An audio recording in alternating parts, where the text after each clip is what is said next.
As a follow-up to the post that I put on Instagram about water and water lines, I want to talk real quick about kind of some thoughts behind what we've done here with our frost-free hydrants that we're placing throughout the property down this main trunk line, which services the 1,500 linear feet of access to the property to the main lodge and our ancillary outbuildings.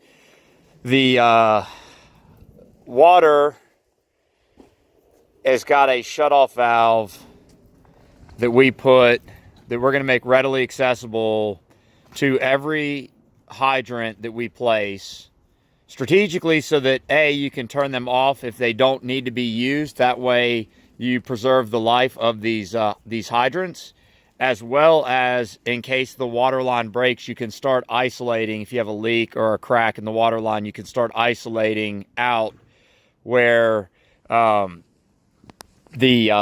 leak may be.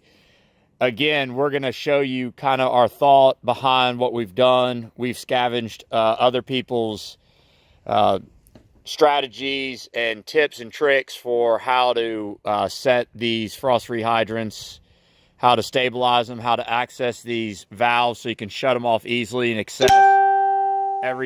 access everything really easily. So we'll get one set up here for you and then walk you through what we've done. Rolling. Sound speed. We're out here and we're getting a little bit of sprinkle, but we're going to go ahead and try to get this frost-free hydrant in this valve box set. So if you want to come on over, we'll talk real quick about what we're doing here. So we've got an interesting setup that we are borrowing from some other folks, best practices. We've got two 5-gallon buckets that we have cut a little bit to help us isolate soil from rock, and they both serve a purpose. So over here on the frost-free hydrant, we're going to go ahead and set this 5-gallon bucket, and we're going to fill it with gravel. We're going to take a lid and slide a cut lid over the top after we fill it with gravel, and that bucket is going to sit with gravel. And that gravel is there when the valve is shut. The pressure relief can dissipate water into a rock matrix instead of a soil matrix, and the bucket again contains the soil and keeps it from settling over time into the soil. When it comes to the ball valve that we're setting, and remember, we put a ball valve in play to isolate water in case we have any leaks, in case we need to shut this off to do any repairs. It's just a real convenient strategy that if you have the opportunity, there's no reason not to utilize it. So this bucket is not going to have any gravel up. All we're doing is using this as empty space, again, to protect from the soil matrix. When we fill back in, we will set our NDS valve box at grade so that we can easily access this and identify where this valve is at any time.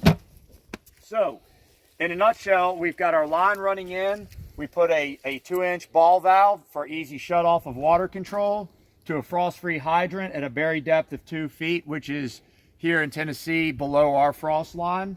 And we've set it on a T-post for stability and at the angle and direction that we want to go.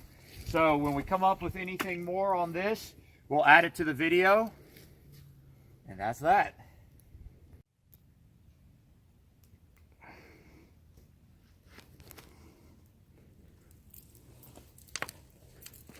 All right, to wrap up the our frost-free hydrant setup here. So we've got our gravel set.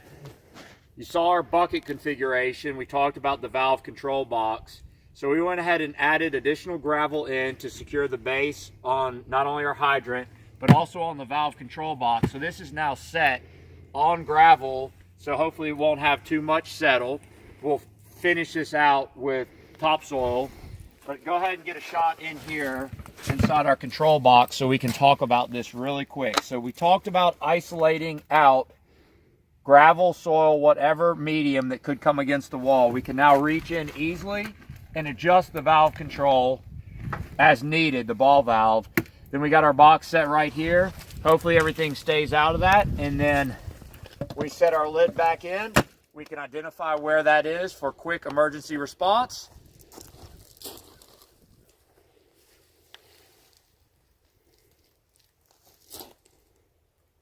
couple of nice hose clamps. Okay, yeah, well, I can edit it in. So, and to finalize this, put it as secure as we could on the T-post, we've got our hose clamps set, tightened, nice and secure.